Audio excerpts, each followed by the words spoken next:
kita langsung ke teknis pembuatan bisnis plan itu seperti apa sih. Nah gitu ya. Ini kita kenalkan dulu. Coach PC ya, ini bisa dipanggil Coach PC ya. Jadi Coach PC ini nama lengkapnya Andreasen Profinis Scheider. Aduh susah banget Coach. Saya manggilnya Coach PC aja nggak apa-apa ya. Ya Coach PC aja. Jadi Coach PC ini adalah Direktur Eksekutif Industrial Engineering Development Center (IEDC) selaku konsultan business plan yang akan menjelaskan tahapan per tahapan bagaimana pembuatan business plan ya untuk yang mau mulai usahanya atau yang mau mengembangkan usahanya. Jadi langsung saja silahkan Coach PC untuk tempat duduknya. Oke, suara saya jelas ya? Suara saya jelas? Suara saya jelas Kak? Jelas. Oke, terima kasih Mbak Nita. Oke. Tepuk tangan dulu dong untuk Coach Izzy tadi, penjelasannya sangat mantap ya. Oke, semuanya sebelum saya mulai nih ya. Di sini saya mau interaksi sedikit dong sama kawan-kawan yang sudah punya bisnis atau belum. Coba untuk kawan-kawan yang sudah punya bisnis boleh itu di kolom chat. Atau kawan-kawan yang ingin hendak memulai bisnis, boleh nggak tekan satu di kolom chat supaya kita tahu bahwasanya siapa-siapa sih dari peserta kita yang ingin memulai bisnis. Oke, ada beberapa. Cendol, oke. Nah jadi seperti yang tadi Coach Izzy bilang ya, bahwasanya perencanaan bisnis itu sangat penting. Oke. Nah jadi tanpa adanya bisnis plan, kita tidak tahu arah bisnis kita kemana. Jadi saya akan share screen-nya. Bentar.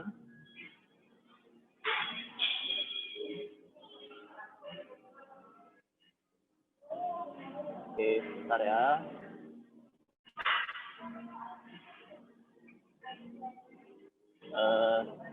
Layar saya nampak? Ya, sudah nampak Coach. Oke, terima kasih. Nah, jadi hari ini saya akan sharing kepada teman-teman rekan-rekan bisnis lainnya yang ingin memulai bisnis ataupun yang bisnisnya sudah berjalan ya. Sebenarnya apa sih yang diperlukan? Sedikit profil singkat. Mungkin tadi Mbak Vita juga sudah memperkenalkan. Jadi saya ini lulusan teknik industri itu tahun 2014. Yang saat ini sedang melanjutkan studi saya di S2 dan juga selama perkuliahan juga ikut beberapa ajang lomba bisnis saya dan juga meraih beberapa prestasi. Dan salah satunya itu adalah bisnis plan dan bagaimana sih merancang bisnis plan yang benar. Kami juga sempat mendapat pendanaan dari Ristek. Itu kami memulai bisnis tanpa adanya modal, tetapi bisa dimulai. Itu dia. Jadi caranya itu seperti apa? Jadi saya akan mulai satu persatu ya. Nah, perencanaan bisnis itu sebenarnya dimulai dari mana? Nah, untuk apakah perencanaan bisnis diperlukan? Tadi Coach Izzy juga sudah menjelaskan sangat detail ya bahwasannya bisnis plan itu ibaratnya kita merencanakan keberhasilan bisnis kita atau kita merencanakan bagaimana alur bisnis kita ini berjalan dengan baik. Nah, tentunya bagi teman-teman di sini yang sudah ingin memulai maupun sudah memulai bisnis, nah apakah sudah memiliki bisnis plan yang jelas? Oke. Ya, kalau sudah memiliki bisnis plan yang jelas, bagus. Karena itu adalah panduan kita bagaimana nantinya kita merencanakan bisnis kita gitu. Bagaimana caranya kita menjalankan bisnis kita nanti. Nah, jadi saya lanjutnya. Nah, sebenarnya alur perencanaan bisnis itu ya seperti ini. Yang pertama itu kita mencari atau memikirkan ide bisnis terlebih dahulu. Nah, kenapa? Bisnis itu untuk memulai bisnis bukan suka-suka ya. Ibaratnya saya suka memasak, saya mau mulai bisnis. Kalau itu semua orang sudah bisa bisnis dong kan. Nah, jadi memulai bisnis itu bisa dari passion, tapi lebih baik kita memulai bisnis dari hal-hal yang sudah kita ketahui atau kita kuasai. Oke. Nah, juga kemudian ketika memulai bisnis itu ya perlu adanya ide. Nah, ide itu didatangkan dari mana sih? Nah, datangnya dari brainstorming, dari kita ya berdiskusi dengan teman-teman sekitar kita, kemudian bisa juga kita melakukan meniru bisnis model yang lain, meniru bisnis yang lain, kemudian juga bisa kita melakukan yang namanya studi literatur, mencari tahu bahwasanya bisnis yang tren sekarang ini gimana sih, apa sih yang menjadi pola konsumsi konsumen saat ini gitu, ataupun kita juga bisa memulai yang namanya franchise. Nah, kira-kira seperti itu. Nah, kemudian selanjutnya apa, kita bisa mengidentifikasi keunggulan atau produk kita yang ingin kita lakukan ataupun jasa yang kita lakukan gitu. Nah, dan kemudian merancang model bisnis, membuat perencanaan bisnis dan juga menjalankan bisnis. Nah, kita mulai dari yang pertama ya, memikirkan ide bisnis. Nah, memikirkan ide bisnis. Kalau teman-teman sering melihat pembisnis terkenal bilang itu bahwasanya peluang terbesar itu terletak di masalah orang lain. Peluang bisnis terbesar itu terletak di masalah orang lain.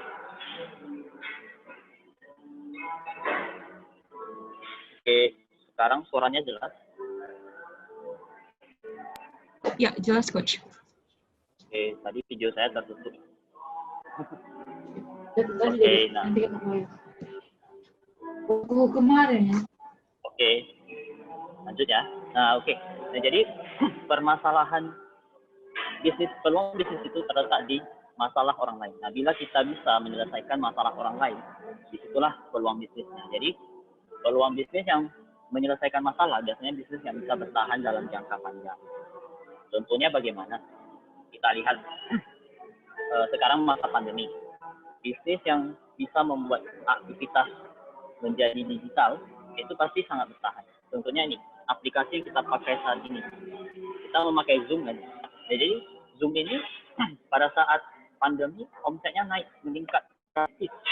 Ya, karena dia bisa menyelesaikan masalah di mana orang sudah tidak bisa bertemu, dia bisa membuat sebuah aplikasi virtual, orang bisa bertemu di dalamnya. Jadi ketika kita bisa menyelesaikan masalah, itu juga bisa menjadi peluang bisnis yang sangat baik.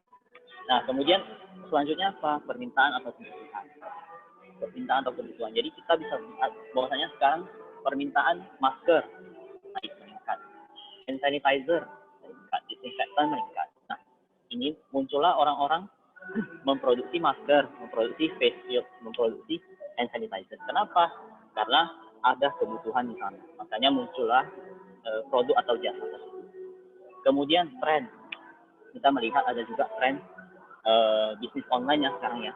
Nah, semua orang berlomba-lomba memasukkan produknya ke dalam marketplace, ya, ke dalam Instagram. Ya.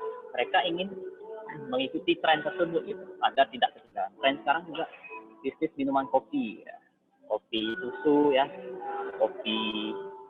bisnis kopi sangat keren. Kita lihat di mana-mana muncul toko-toko yang ada. Nah, mereka mengikuti tren, muncullah produk atau jasa.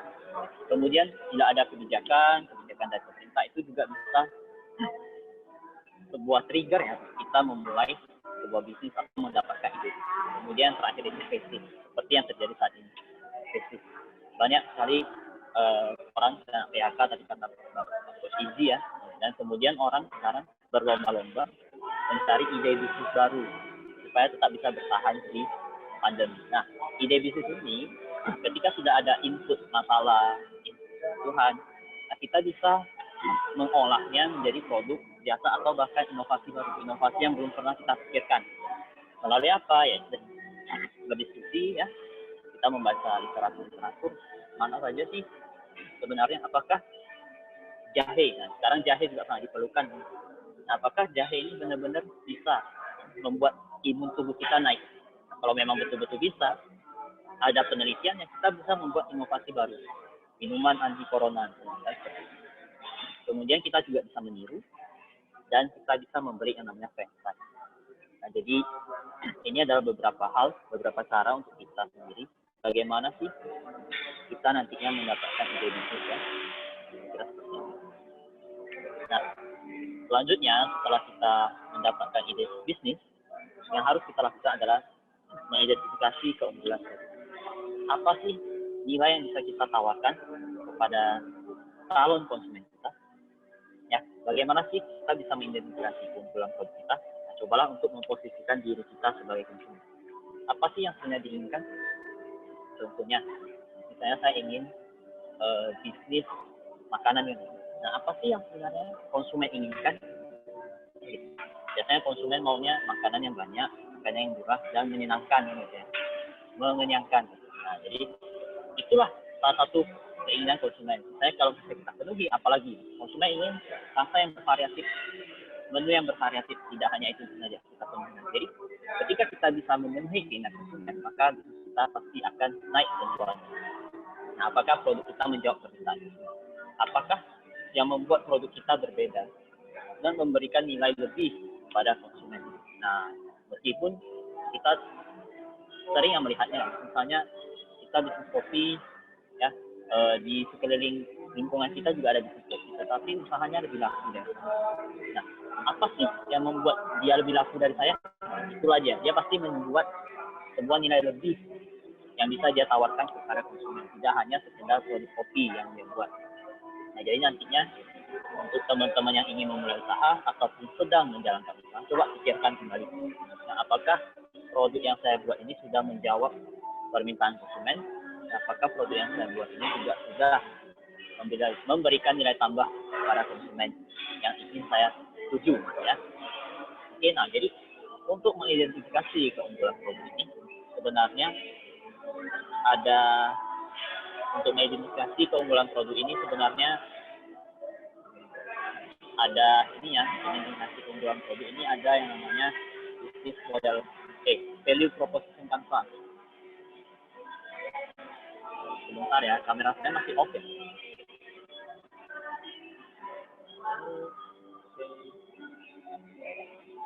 Kamera saya sekarang sudah tidak off ya. Oh ya, mungkin karena saya on-nya dari HP nih ya, jadi agak susah. Oke, saya share screen lagi. Oh, kamera saya jadi off ya. Ya sudahlah, tidak apa-apa. Oke, Coach. Nggak apa-apa, Coach. Lanjut, Coach. Lanjut saja ya. Oke. Ya, Nah, jadi untuk mengidentifikasi keunggulan produk kita ini ada yang namanya tools. Ada tools yang bisa kita gunakan. Teman-teman bisa nanti cari tahu namanya, ini adalah value proposition canvas. Nah, value proposition canvas ini sebenarnya adalah sebuah tools yang bisa kita pakai nanti untuk mengidentifikasi apa sih yang membuat konsumen ingin memberi ke kita, apakah kita menjawab permintaan konsumen tadi. Nah, jadi value proposition canvas inilah bisa menjawab apa sih manfaat yang bisa kita tawarkan, ya. Apakah kebutuhan konsumen itu sudah terjawab oleh produk yang kita buat, ya. Apakah value added yang kita tawarkan kepada mereka benar-benar dibutuhkan kepada mereka. Ini berikut saya kasih contoh ya. Nah, ini adalah contoh dari value proposition canvas. Oke. Ini ada kolomnya, ada bagian kiri dan bagian kanan. Nah, bagian kiri ini menunjukkan kebutuhan yang kita tawarkan kepada konsumen, produk yang kita tawarkan. Sedangkan yang sebelah kanan ini adalah menunjukkan konsumen kita. Konsumen kita ini sebenarnya butuh apa yang diperlukannya, apa saja manfaat yang ingin didapatkan. Nah, itulah dia. Oke, nah jadi ini beberapa contoh. Nah, teman-teman tahu di sini saya sengaja mengambil contoh supaya teman-teman lebih mudah paham. Saya yakin teman-teman tahu belakang ini muncul produk mobil listrik yang sangat terkenal ya.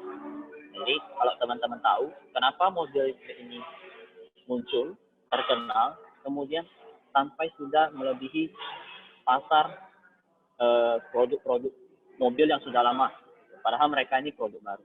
Nah, karena ini jawabannya, mereka menjawab yang namanya kebutuhan konsumen. Ini adalah value proposition canvasnya milik perusahaan besar Tesla mobil listrik.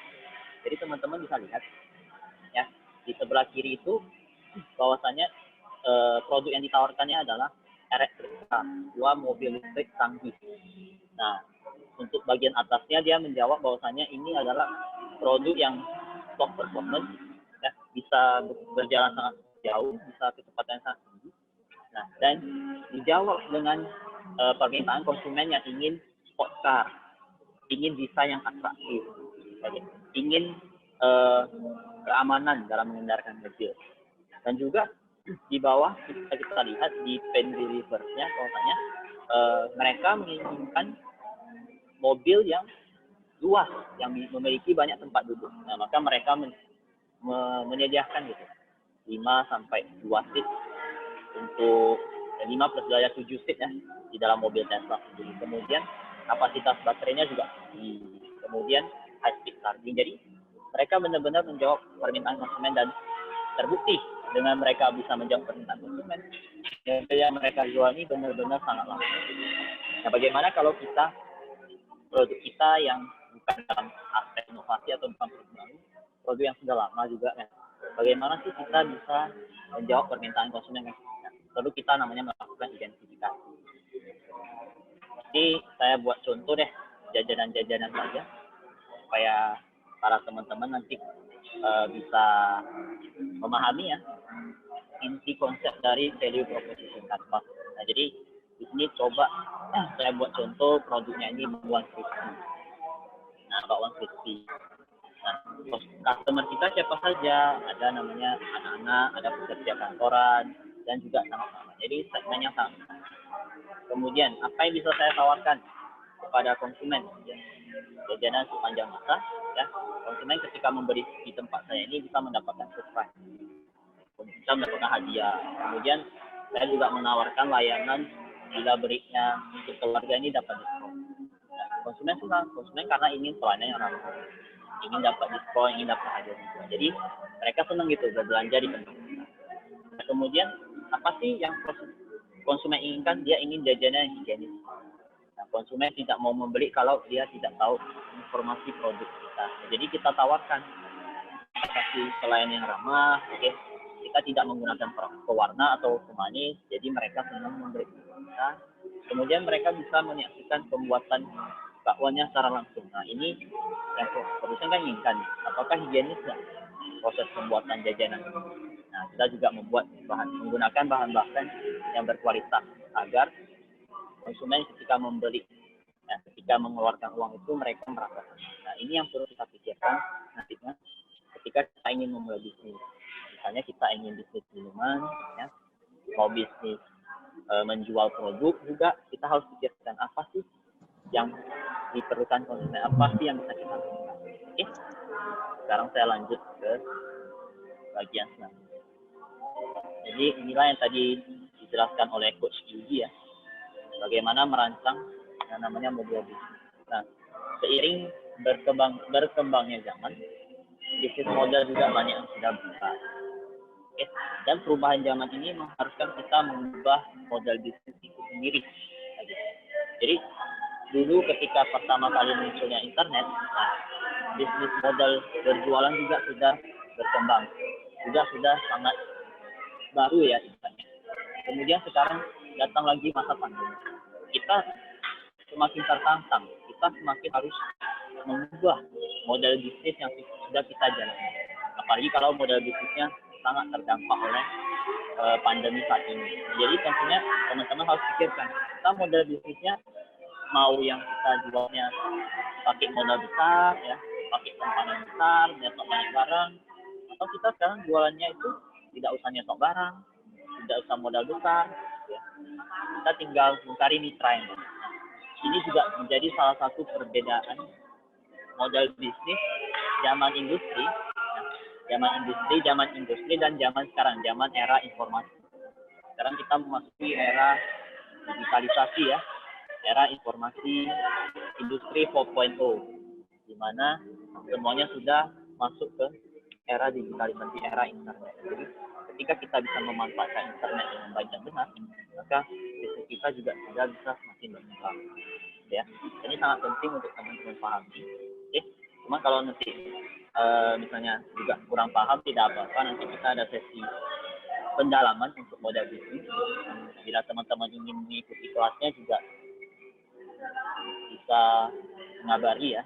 Oke, dalam sini. Nah, jadi bisa teman-teman lihat, teman-teman harusnya tahu dong, ini bisnis Kitabisa.com ini adalah platform online ya, di mana mereka melayani yang namanya penggalangan dana untuk orang-orang yang membutuhkan. Nah, sebenarnya Kitabisa ini kan sama juga dengan yayasan-yayasan yang sudah ada. Tetapi apa yang membedakan dia dengan yayasan-yayasan yang sudah ada? Yang Kitabisa ini mereka menggunakan platform online. Mereka bisa menjangkau lebih banyak orang daripada yayasan yang ada saat ini kan gitu. Nah, jadi inilah yang membuat dia berkembang sangat pesat. Ada lagi, nah ini Kitabisa ya. platform untuk menggalang dana berdonasi, mempromosikan dan menentukan target dana yang dibutuhkan dalam tenggat waktu, maka mengambil 2-3 promosi. Nah, didirikan oleh tahun 2013. Nah, biasanya bisnis-bisnis yang berbasis online seperti ini pasti akan bertahan di masa pandemi. Oke, selanjutnya contoh yang lain ini kita semuanya tahu lah ya, Pak Nadiem, Menteri Pendidikan sekarang, dulu dia bisnisnya adalah ojek online. Nah, ojek online ini masalah yang ingin diselesaikannya sederhana, dia ingin menyelesaikan masalah kemacetan. Nah, tapi dengan bisnis model yang tepat, dengan bisnis model yang diarahkan sangat bagus, sekarang bahkan Gojek ini sudah bisnis yang termasuk unicorn, kalau ibarat bahasanya unicorn ini di mana omsetnya itu sudah sangat besar, ya. Nah, jadi sekarang Gojek ini sudah sangat besar dan kita di mana-mana juga bisa menemukan Gojek. Kalau yang kita bisa pelajari dari bisnis-bisnis ini apa gitu ya? Tentunya teman-teman ketika melihat ketiga bisnis ini, sebenarnya mereka hanya mengubah yang namanya modal bisnis dari yang secara konvensional dan yang sudah ada. Mereka merancang sebuah model bisnis yang baru. Ya, mereka membuat inovasi di dalam model bisnis, menciptakan model bisnis baru, dan mereka berani mengimplementasikan model bisnis yang mereka ciptakan ini. Maka sebesar inilah Gojek sekarang. Nah, jadi padahal dulunya ada saingannya itu Bluebird ya, taksi. Tapi sekarang kita lihat bahwasannya Bluebird ini malahan bekerja sama dengan Gojek. Gitu ya. Nah, jadi maka Bluebird sendiri sekarang sudah bekerja sama dengan Gojek ya. Dan sudah bahkan Gojek ini melebihi besarnya Bluebird. Jadi teman-teman harus bisa melihat peluang ya, dan mengetahui dan mengenal bagaimana sih caranya kita merencanakan atau membuat model bisnis yang memang bisa bertahan ya. Nah, bagaimana sih cara kita merancang model bisnis? Ini ada tahapannya. Yang pertama itu ya tadi kita perlu mendesain dulu. Jika kita sudah desain, kita buat modelnya. Kemudian selanjutnya kita melakukan uji coba model untuk bisa menjalankan bisnisnya. Apakah model yang saya buat ini benar-benar bisa berjalan atau hanya semata-mata konsep ya, atau hanya cakap-cakap belakang seperti kata orang Medan ini. Jadi perlu dibuat yang namanya bisnis model. Jadi manfaat bisnis model ini apa? Yaitu menganalisa, memotret bisnis atau organisasi yang sedang berjalan. Apakah masih relevan dengan bisnis saat ini? Kemudian melakukan perencanaan strategis ya, untuk mengekspansi bisnis kita agar bisnis kita nantinya bisa berkembang. Oke. Dan kemudian bisnis model kanvas ini sebenarnya adalah bentuk ringkas dari bisnis plan. Jadi dengan menyusun bisnis model kanvas, sebenarnya teman-teman para rekan-rekan juga sudah namanya menyusun bisnis plan secara ringkas. Gitu. Oke, kita masuk ya. Nah, jadi ini tadi, jadi bisnis model kanvas ini ada aturan pengisiannya, ya, ada kotak-kotak yang perlu diisi. Saya nomori dengan angka ya, jadi teman-teman tahu mana yang terlibat. Yang pertama diisi itu adalah segmentasi pasar kita, segmen konsumen kita. Nah, apakah kita menargetkan konsumen yang sudah cocok? Contohnya kita bisnis kita ini adalah sepeda. Kita menjual sepeda. Sekarang kan sepeda juga menjadi ini ya, tren bisnis masa kini ya, orang-orang karena pandemi mencari cara untuk berolahraga, akhirnya mereka beli sepeda. Nah, jadinya target untuk produk sepeda ini kita targetkan siapa gitu? Oh, kita mau menargetkan kepada masyarakat yang tinggal di kota. Kemudian umur, rentang umurnya itu antara umur 20 sampai umur 50 tahun. Ya, mereka yang bekerja kantoran yang jarang olahraga. Jadi kita buat segmennya. Atau misalnya kita ingin bisnis, kita ingin jualan masker gitu ya. Siapa sih yang menjadi segmen kita gitu? Nah, pastinya orang-orang yang tidak bisa work from home gitu. Harus keluar, harus berjumpa dengan orang. Jadi segmen ini sangat-sangat harus kita tentukan. Kemudian juga untuk segmen ini kita fleksibel ya. Jangan melulu di situ, kita juga bisa mengembangkannya. Misalnya kalau seperti ini ya, kalau kita bisa bisnis makanan atau catering atau semacamnya, kita tidak perlu hanya segmen atau menargetkan rumah tangga gitu.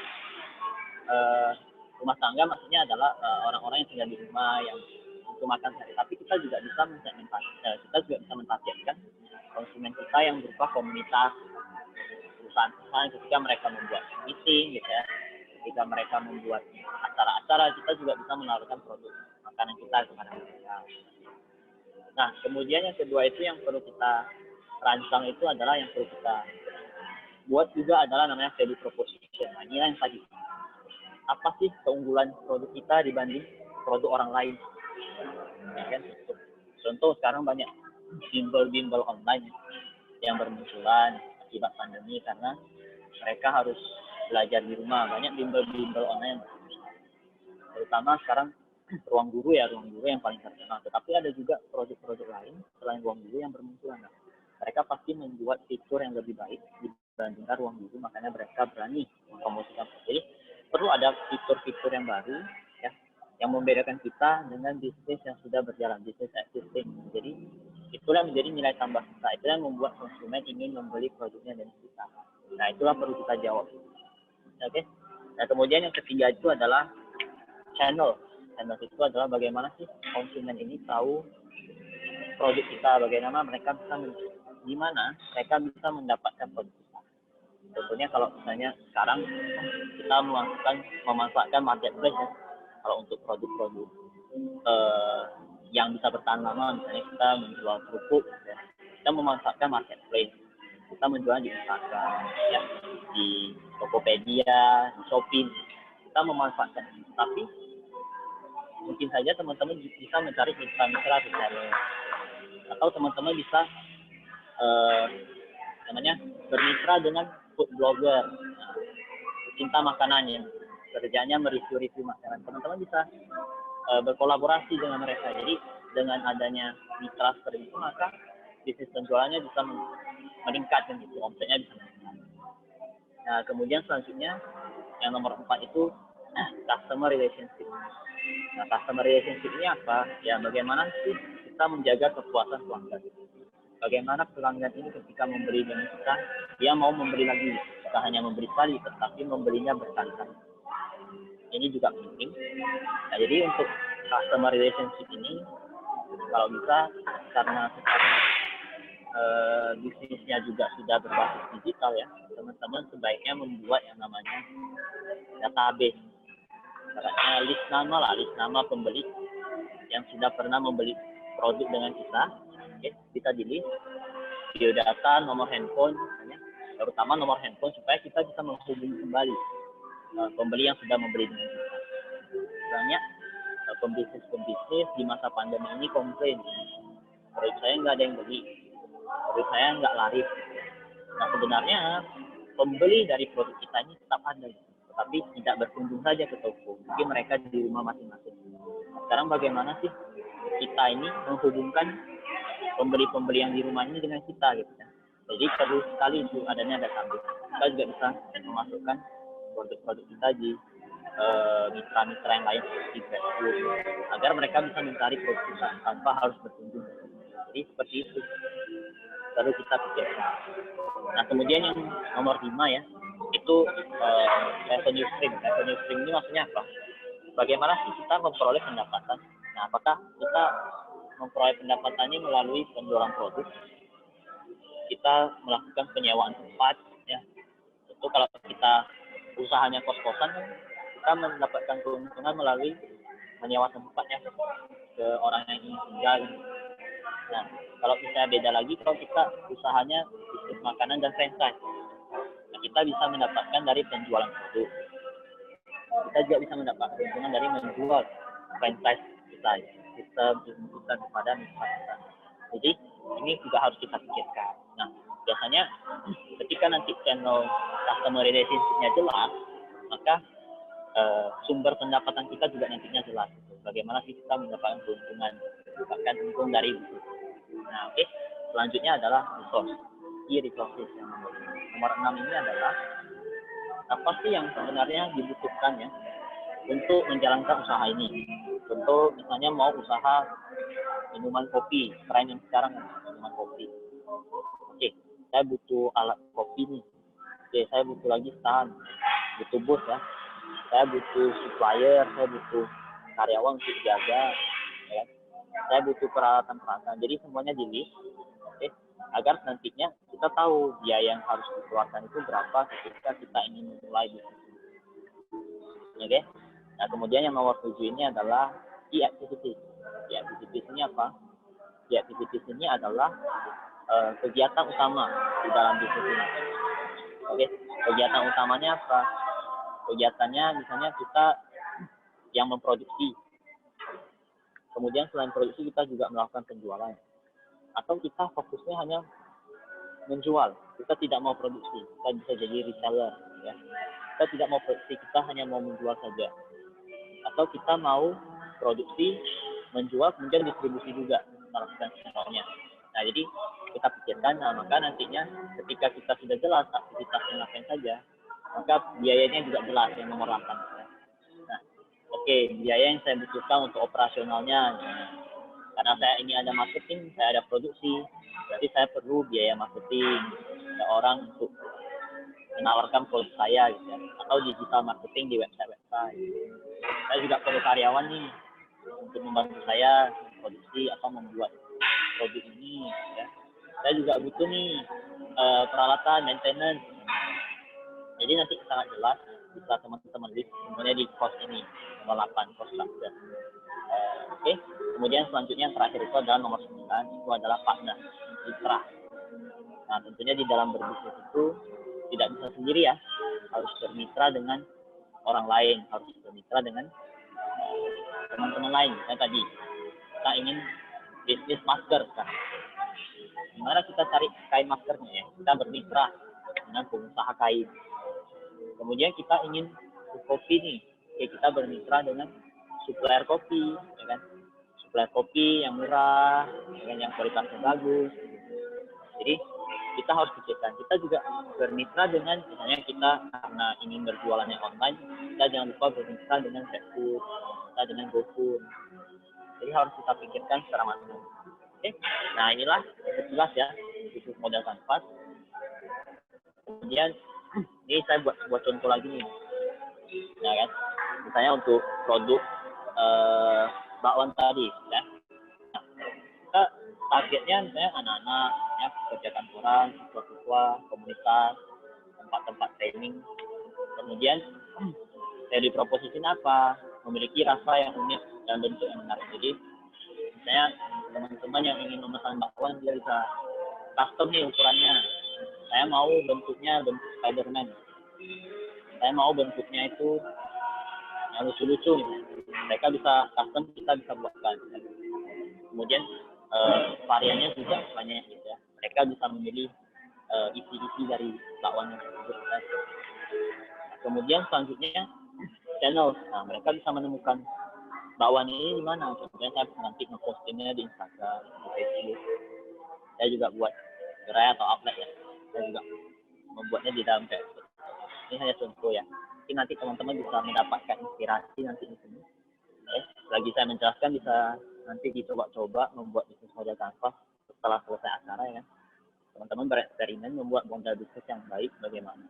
Kemudian yang nomor 4 ini, oke, saya memberi promo free delivery untuk sekian produk. Kemudian ada after sales service. Tentunya dia sudah beli 10 produk, nanti didapatkan gratis 1 gitu ya. Jadi ini adalah beberapa hal yang bisa kita buat untuk konsumen kita terus membelinya. Nah, mungkin revenue stream, setelah saya mendapatkan uangnya nanti dari penjualan franchise juga ya. Nah, kemudian resources, apa sih yang saya butuhkan? Saya butuh bahan, saya butuh peralatan, saya butuh SDM, saya butuh mesin supaya produksinya cepat, supaya bentuknya bisa saya jaga ukurannya. Kemudian aktivitasnya ngapain? Oke, saya perlu produksi, saya perlu marketing, saya perlu penjualan, saya juga perlu men-training SDM karyawan saya supaya dia menggorengnya ini nggak gosong. Saya dia nanti menggorengnya itu dia bisa mempertahankan ukuran atau bentuknya. Jadi penting untuk kita lakukan. Oke. Kemudian yang nomor 8, apa sih biaya-biaya yang dikeluarkan gitu ya? Oke, perlu berbahan, perlu mesin, peralatan, saya perlu sewa tempat, gitu. Saya perlu karyawan untuk operasional, ya, biaya gas, biaya minyak saya. Jadi kita inputkan, jadi kita tahu. Nah, kemudian partner atau mitra saya ini siapa? Oke, mungkin saya perlu ini ada supplier bahan, saya perlu nanti mitra franchise yang memberi dengan saya juga perlu saya cari agar saya bisa berkembang di besar. Ya. Kemudian saya bermitra dengan Grab atau Gojek, kemudian saya bermitra dengan percetakan. Nah, percetakan ini untuk apa? Untuk membuat desain packaging yang bagus, dan logo yang cantik, menarik. Nah, kira-kira seperti itu. Nah, ini ada beberapa juga contoh bisnis model yang lain. Ini adalah bisnis model untuk coklat ya. Jadi teman-teman bisa melihat. Jadi, nah, hampir sama. Jadi ketika kita bisa merancang bisnis model Canva, dengan kata lain, kita sudah bisa merancang bisnis plan kita dalam bentuk income. Jadi inilah dia bisnis model Canva. Inilah solusi untuk merancang ide bisnis secara ringkas hanya dalam bentuk Canva. Oke. Ini juga contoh bisnis model untuk kedai makanan ya, kafe gitu. Jadi teman-teman nanti bisa sebagai referensi, ini juga saya buat contoh bisnis model kanvas dari Coca-Cola. Jadi bahkan perusahaan-perusahaan besar tuh membuat bisnis model kanvas. Jadi perusahaan kecil ataupun mikro, perusahaan kecil atau mikro, ketika memiliki bisnis model kanvas, maka nantinya akan lebih terarah dan kita tahu ini sebenarnya keuntungan ini bisa kita dapat. Nah, omset ini bisa meningkat ketika saya memperhatikan channel lain. Omset ini bisa meningkat ketika saya memperhatikan value proposition produk saya. Jadi perlu kita dalami lah ya bisnis model. Jadi hubungannya ya, hubungan bisnis model kanvas ini dengan bisnis plan ini sebenarnya apa gitu ya. Nah, hubungannya itu sangat banyak ya. Hubungannya nanti kita akan mengetahui tren pola konsumen ini bagaimana. Konsumen ini sekarang dia sukanya konsumsi makanan yang seperti apa gitu. Trennya bagaimana. Kemudian ada juga tren sosial, budaya, ekonomi. Kita perhatikan juga tren teknologi baru digital. Kemudian kita juga harus memperhatikan persaingan. Oke, industri kita, pemain barunya siapa-siapa. Nah, kemudian untuk marketnya kita melihat apa? Kita melihat tren pasar saat ini bagaimana. Oke, pergeseran kebutuhan sudah sejauh mana, permasalahan pasar yang ada saat ini bagaimana. Jadi nantinya dari bisnis model kanvas ini akan bisa menjawab pertanyaan-pertanyaan ini. Nah, maka bisnis ini bisa bertahan di dalam pandemi. Gitu. Oke. Nah, jadi seperti yang tadi dikatakan Bang Yudi ya, setelah menyusun bisnis model kanvas, maka langkah selanjutnya adalah menyusun bisnis plan. Jadi ini adalah hal-hal yang sebenarnya dicari ya oleh sumber pemodal kita. Ini adalah hal-hal yang mereka lihat ketika kita menawarkan bisnis kita atau kita membuat bisnis plan untuk sumber pemodal kita. Ini ada beberapa hal penting, makanya di dalamnya perlu aspek keuangan, aspek pasar, aspek produksi ya. Itu perlu kita perhatikan. Namun selain itu ada juga aspek nomor 7 ya, nomor 8. Mungkin tadi tidak ditampilkan. Nanti saya buat yang lebih lengkap. Jadi untuk si orang yang menjalankan usaha ini juga penting. Apa latar belakangnya? Kenapa kamu mau meminjam modal? Apa sih kompetensi yang kamu miliki? Kenapa saya harus memberi modal saya ke perusahaan Anda? Sebenarnya jadi aspek CEO ini atau si pemilik usaha ini juga penting. Nah, nanti sumber pemodal kita pasti akan menilai apakah ketika saya mempercayakan modal saya kepada Anda benar-benar bisa mengembangkan usaha. Nah, itu juga penting. Jadi perlu juga diperhatikan dengan timnya siapa-siapa. Kemudian harus juga di dalamnya dibuat rencana pengembangan usaha ke depannya ini.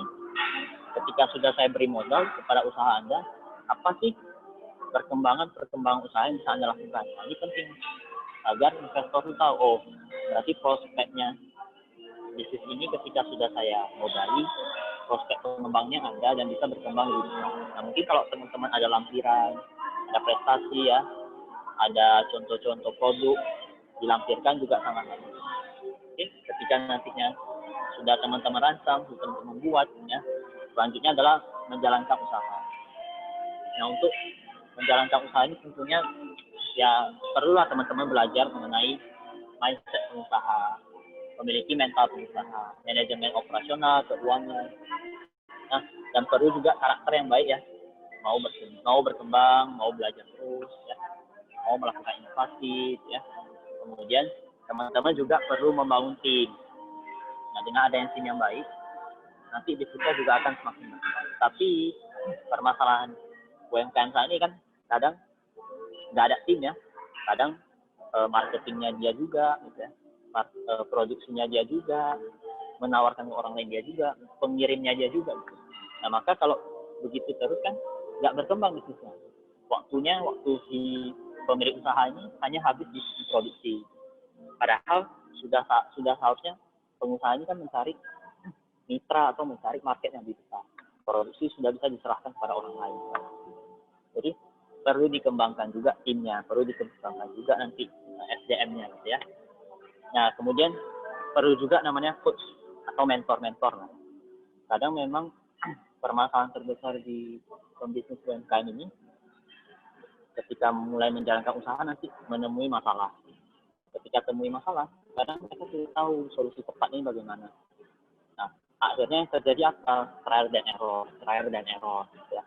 Nah, tapi ketika nantinya memiliki coach atau mentor lah ya, ibaratnya yang bisa mendampingi, mengajari usaha ini bagaimana nantinya berkembang lebih baik, gitu ya. Nah, maka persentase kegagalannya itu pasti akan semakin menurun.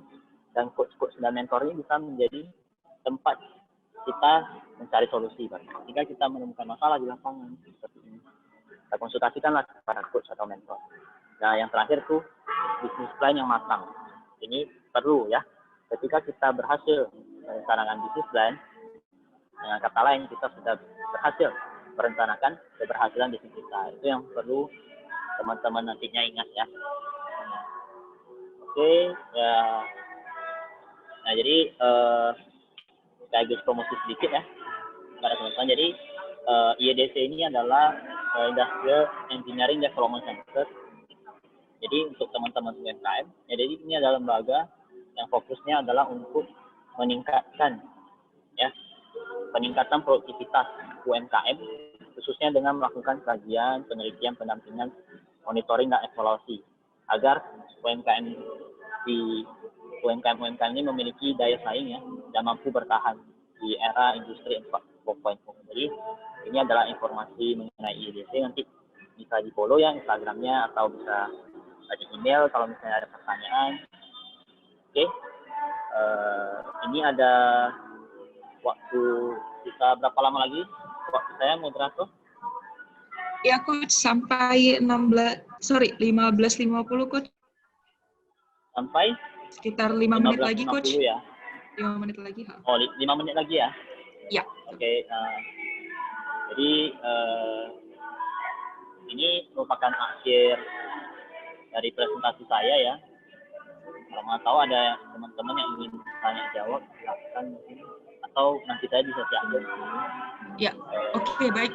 Ya udah. Oke. Ya saja lah. Thank you.